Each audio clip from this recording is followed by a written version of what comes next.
할렐루야. 이 새벽에 하나님의 은혜를 사모하여 나온 모든 성도님들 가운데 하나님의 신령한 은혜와 복이 넘쳐나기를 주님의 이름으로 축복합니다. 오늘은 느헤미야 10장 1절에서 31절 말씀을 가지고 언약에 참여하고 하나님 백성답게 사는 성도라는 제목으로 하나님의 말씀을 증거하도록 하겠습니다. 오늘 우리가 읽은 본문 말씀은요, 보통 사람들에게는 매우 딱딱하고 크게 관심이 가지 않는 본문일 수 있을 것입니다. 그러나 하나님은 이 사람들과 이 집안을 기억하시고 주목하신다는 것을 우리는 본문을 읽으며 확인할 수 있었습니다. 그렇다면 우리 또한 본문에 주목하여 이 본문 이면에 나타나는 하나님의 뜻과 우리에게 주시는 은혜가 무엇인지를 붙잡고 깨달아 알기를 소망합니다. 오늘 본문 1절에는요, 그 인봉한 자가 등장합니다. 이 자들은 누구일까요?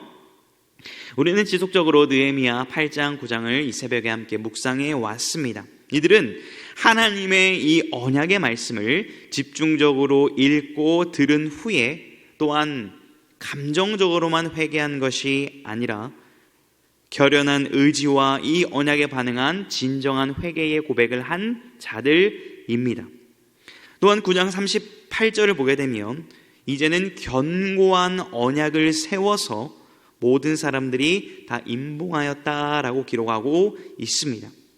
견고한 언약을 세워 임봉한 자들이 바로 우리가 읽은 10장에 기록된 사람들이라고 할 수 있습니다. 그렇다면 우리는 오늘 본문을 통해 무엇을 붙잡고 어떤 은혜를 누릴 수가 있을까요? 그것은 바로 모든 사람들이 마음을 합한 공동체적인 언약 참여가 필요하다라는 것입니다. 오늘 1절을 보게 되면 하가랴의 아들 총독 느헤미야가 먼저 등장을 합니다. 느헤미야서를 읽고 있는 우리라면 총독 느헤미야의 역할과 그의 지도자로서의 역량이 얼마나 뛰어난지를 우리는 알고 있을 것입니다. 그러나 느헤미야도 너무나 중요하지만 동시에 중요한 점은요, 이 언약은 느헤미야 혼자 주도한 것이 아니라는 사실입니다. 2절에서 8절을 보게 되시면 제사장들이 열거가 되고 있습니다. 여기 2절에는 아사랴가 기록이 되어 있는데 이 아사랴는 우리가 잘 아는 에스라입니다. 학사 겸 제사장이죠. 에스라를 포함한 21명의 제사장 집안이 기록되고 있습니다. 별것 아닌 것 같아 보일 수 있는 본문이지만요, 이만큼 많은 제사장들이 자신의 이익과 안녕이 아니라 공동체적 이익을 위하여 마음을 모으는 일은요, 참 감사한 일인 것입니다. 또한 9절에서 13절까지는 레위 사람의 이름이 기록되어 있습니다. 이 언약에는 종교 지도자, 제사장, 레위인만 기록되어 있는 것일까요? 그렇지 않죠. 14절부터 보게 되면 백성의 우두머리들이 등장을 합니다. 이름도 참 어렵죠. 바로스, 바한모압, 엘란, 사뚜, 바니 등 우리 입장에서는 매우 무명 같아 보이고 관심이 가지 않는 사람들도 함께 했다라고 성경은 기록하고 있는 것입니다. 지위와 역할을 막론하고 모든 영역의 사람들이 함께 공동체적 언약을 체결했음을 우리는 알 수 있는 것입니다. 그럼에도 불구하고요, 이 언약의 핵심 리더는 제사장들입니다. 대개 성경을 보게 되면 또 많은 이 시대의 책들을 보게 되면 일반적인 서술은요, 총독 느헤미야가 기록되었으면 다음에는 정치적이고 행정적인 리더들이 이름이 배열되는 것이 자연스럽습니다. 그러나 오늘 본문에는 제사장들과 레위 사람들이 먼저 기록된 것을 알 수가 있습니다. 이것은 이 모든 공동체에서 가장 중요한 것은 말씀이고 신앙이라는 것을 보여주는 것이죠. 그 언약 위에 서서 행정적인 리더들과 경제적인 리더들과 정치적인 리더들이 함께 연합하여 이 하나님 나라의 역사를 이뤄가는 것임을 보여주고 있는 것입니다. 이 원리가, 이 우선순위가 우리 교회가 꿈꿔야 될 방향과 모습이 아니겠습니까? 교회는요, 한 방향성, 한 꿈을 가지고 나아가야만 합니다. 목사로부터 모든 성도님들이 모든 직분과 상관없이 또한 어린아이부터 장년에 이르기까지 한 말씀 안에서 한 꿈을 꾸며 나아가야 되는 것입니다. 개인주의와 이기주의가 가득한 이 시대 가운데 이러한 비전과 꿈은 어떻게 가능하겠습니까? 그것은 우리가 한 말씀을 읽고 묵상하고 붙잡고 함께 마음을 모아 기도할 때만 가능한 일인 것입니다. 우리는요, 우리 교회 안에서 쉬운 배울 성구 묵상과 암송을 통하여서 이 어린아이들부터 장년에 이르기까지 매주마다 한 말씀을 묵상하며 암송하고 있습니다. 암송 잘하고 계시죠? 또한 우리는 자녀와 함께하는 금요 성령 기도회와 많은 기도회 자리를 통하여서 자녀로부터 부모 세대에 이르기까지 한 마음으로 공동체가 말씀 앞에 서고 기도하기를 힘쓰고 있습니다. 이러한 시간이 얼마나 귀한 시간인지를 모르겠습니다. 부디 원하옵기는 이러한 은혜가 느헤미야 10장의 역사의 은혜가 우리 공동체 가운데 더욱 풍성히 흘러넘치기를 간절히 소망합니다. 오늘 본문 28절에 보게 되면 이것이 나오는 것입니다. 그 남은 백성과 제사장들과 레위 사람들과 문지기들과 노래하는 자들과 느디님 사람들과 및 이방 사람과 절교하고 하나님의 율법을 준행하는 모든 자와 그들의 아내와 그들의 자녀들이라고 기록되어 있습니다.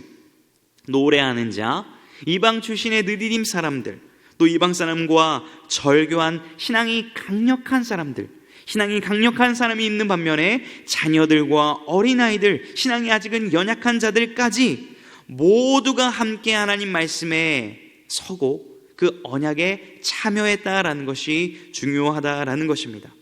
그렇다면 우리 모두가 이렇게 언약의 말씀 앞에 서고 참여했을 때 어떠한 은혜와 결과가 있을까요? 그것은 꼭 필요한 구체적인 적용이 나타나서 우리 삶의 변화가 이루어진다는 것입니다.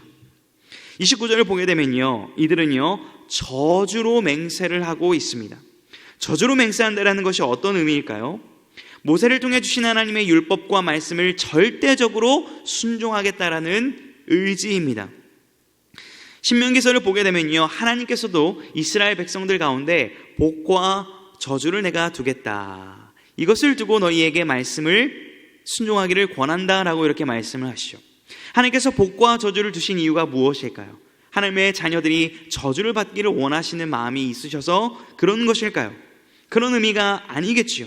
당연히 복과 저주를 두었을 때 하나님은 이 저주를 배제하고 복의 자리를 선택하기를 원하는 그 마음을 그의 자녀들에게 말씀하고 있다는 것입니다.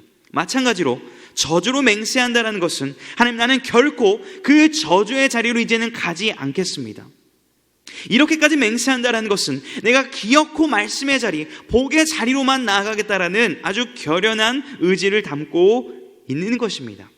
이렇게 하나님 앞에 결단하며 의지를 다질 때에 성령께서는 꼭 필요한 우리 삶의 구체적인 적용을 말씀을 통하여 주시는 것입니다. 30절에 보게 되면 그들의 첫 번째 적용이 나오게 되죠. 그것이 무엇입니까? 바로 이방 결혼 금지입니다. 우리의 딸들을 이 백성에게 주지 않겠다. 우리 아들의 아내로 이 땅의 딸들을 데려오지 않겠다라는 것입니다. 왜 그럴까요? 이것이 이스라엘이 망했던 가장 주 요소였기 때문입니다.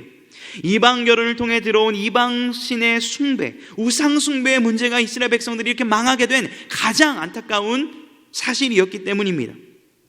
그들은 깨달은 것입니다. 우리가 왜 하나님으로부터 멀어졌는가? 우리가 왜 하나님의 심판을 받을 수밖에 없게 되었는가라는 그 이유를 말씀을 읽고 회개함을 통하여 분명하게 깨닫게 되었다라는 것입니다. 그 마음 가운데 꼭 필요한 적용을 하나님께서 주신 것이죠. 또한 31절에 보게 되면요, 이 안식일에 대한 본질을 회복하는 모습을 볼 수가 있습니다. 우리가 안식일이나 성일에는 그들에게 물품을 사지도 않겠다라고 이렇게 말씀을 하고 있습니다. 이 말씀이 보여주는 것이 무엇입니까?